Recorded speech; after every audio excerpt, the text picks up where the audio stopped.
জৈনজ্ঞ বক্তা মানুষকে বলতেছে আপনারা মাজার জিয়ারত করবেন। শুনেননি আপনারা? মাজার জিয়ারত করবেন। মাজার মানে কি ভাই? হাদিসে এই শব্দ আছে? সুবহানাল্লাহ।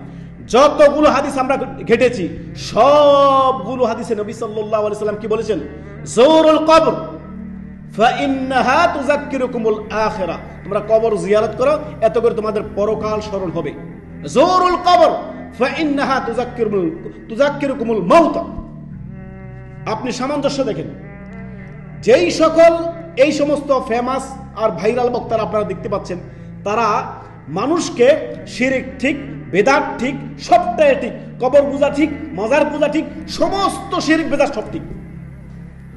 তার জনগণকে বলতেছে, তাদের এই জনপ্রিয় বক্তা বলতেছে যে আপনারা মাজার জিয়ারত করবেন। মাজার জিয়ারত, মাজার শব্দ দেখান হাদিস। সুবহানাল্লাহ। রাসূলুল্লাহ সাল্লাল্লাহু আলাইহি সাল্লামের একাধিক হাদিস একটু আগে আমরা উল্লেখ করলাম। নবী সাল্লাল্লাহু আলাইহি সাল্লাম বলেছেন যুরুল কবর, তোমরা কবর জিয়ারত করো, ফাইন্নাহা তুযাক্কিরুকুমুল আখিরাহ, এতে করে তোমাদের পরকাল স্মরণ হবে। কবর জিয়ারতের দুইটি ফায়দা, একটি হচ্ছে কবরবাসীর জন্য, আপনি তার জন্য দোয়া দিলেন, আর আরেকটি হচ্ছে আপনার, একটি হলো কবরবাসীর ফায়দা, আরেকটি হচ্ছে আপনার নিজের ফায়দা। সেটা কি? আপনার পরকাল স্মরণ হলো। অন্য এক হাদিসে আসছে যুরুল কবর ফাইন্নাহা তুযাক্কিরুকুমুল মাউত, তোমাকে মউত পরকাল স্মরণ করাবে। সুবহানাল্লাহ। কোথায়? মাজারের কথা আসছে।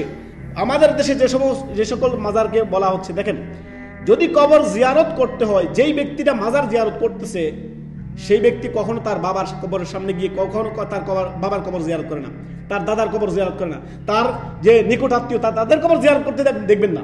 ওই বড় বীর উমুকের কবরে গেছে কি করতে? জিয়ারত করতে। অথচ তার বাবা বেশি হক রাখে, মৃত্যু বরণ করার পরে সে তার বাবার জন্য দোয়া করবে। সে বাবাকে রেখে দিয়ে সে গেছে আপনার আরেক বাবার কি করতে? ভাড়া করা বাবার কাছে জিয়ারত করতে। এই হচ্ছে আমাদের দেশে বক্তাদের অবস্থা। তাদেরকে আমরা আন্তর্জাতিক ক্ষতি সম্পন্ন বক্তা হিসেবে আপনারা চিহ্নিত করতেছেন। সুবহানাল্লাহ। আর সাধারণ মানুষ বুঝতে পারে যে আপনার বাবার মৃত্যুবরণ করার পরে তিনি সবচেয়ে বেশি অধিকার হক রাখে যে আপনার উপর, আপনি আপনার বাবার জন্য বলবেন রব্বিরহামহুমা কামা রাব্বায়ানি সগীরা, ইয়া আল্লাহ আমার আব্বাকে আপনি ক্ষমা করেন, আল্লাহ আমার আব্বাকে ক্ষমা করে দেন। বেশি হক রাখে আপনার বাবা। আর আপনি আপনার নিজের বাবার কবর জিয়ারত না করে যাচ্ছেন। বাবার কবরকে কখনো মাজার বলে না, দাদার কবরকে কখনো মাজার বলে না, তার গ্রামের হুজুরের কবরকে কখনো মাজার বলে না। ওই অমুক পীর তুমুক পীর, পীর নামের ওইখানে কবরে নাই, অধিকাংশ আপনার মাজারের ভিতরে সব হচ্ছে এগুলো। অধিকাংশই এই সমস্ত মাজারগুলো হচ্ছে গাজার আড্ডাখানা, যায় গাঞ্জুট্টি, হিরোইনসি, এদের বসবাস হচ্ছে ওই সমস্ত আপনার মাজারগুলোতে। আপনি যে দেখেন ওই সকল বক্তা বলতেছেন যে আপনারা মাজার জিয়ারত করবেন। এইটা কি হচ্ছে? শিরক এবং বিদআতের সাথে সংমিশ্রণ। এই হচ্ছে আমাদের দেশের ধর্মকর্ম। আল্লাহ আমাদের বুঝার তৌফিক দান করুন। নবী সাল্লাল্লাহু আলাইহি ওয়াসাল্লাম কবর জিয়ারত করতে বলেছেন, কি জন্য? এত করে আপনার মউত স্মরণ হবে, পরকাল স্মরণ হবে। নবী সাল্লাল্লাহু আলাইহি ওয়াসাল্লাম এই কথা বলেননি তোমরা যা এই যে মাজার যাদেরকে নাম, মাজারগুলো হয় কি বলেন তো? মাজারগুলো তো হয়টা কি? যদি একজন মুসলমান ইবাদত বন্দিগি করার দরকার থাকবে, সে মসজিদে দৈনন্দিন 5 ওয়াক্ত নামাজে হাজির হবে, ফরজ সালাতে হাজির হবে। দৈনন্দিন ফরজ সালাতে অধিকাংশ বেনামাজির পাল, আর মাজারে যে কি করবে সে বলেন তো?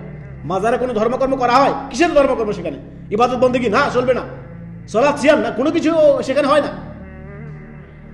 ইবাদত করতে হলে আপনি মসজিদে যাবেন, আপনার পাড়ার মসজিদ খালি, আর আপনি মাজারে যাবেন? ইয়া আল্লাহ, আল্লাহ আমাদের বুঝার তৌফিক দান করুন।